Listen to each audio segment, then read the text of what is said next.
Северна Македонија е на чекор до воведување полициски час, предупредуваат здравствените власти. Влошената епидемиолошка слика и зголемениот број новозаразени во текот на викендот ја натера Комисијата за заразни болести денеска да испорача нов сет предлог мерки до владата.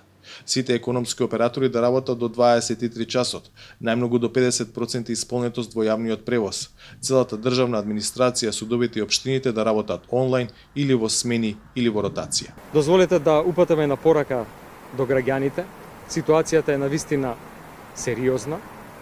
Следен чекор би бил целосно ограничување на движењето, односно полициски час.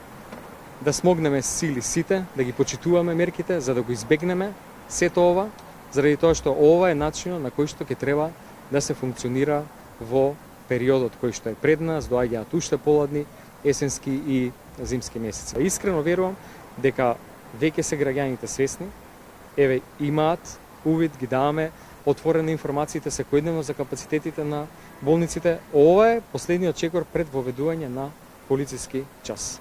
Капацитетите во болниците се пополнуваат, се уште нема пациенти во модуларната болница во кругот на инфективната клиника, но затоа инфективните оделенија во болниците во Струмица, Куманово, Штип, Прилеп веќе се полни, а болниците во Битола и Гостивар се полнат.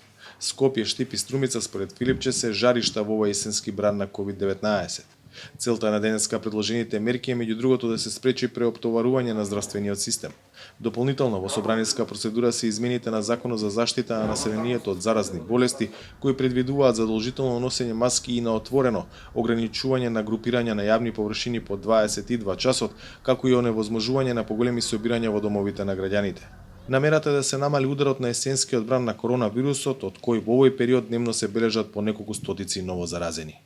За Гласот на Америка, од Скопје, Владимир Мирчевски.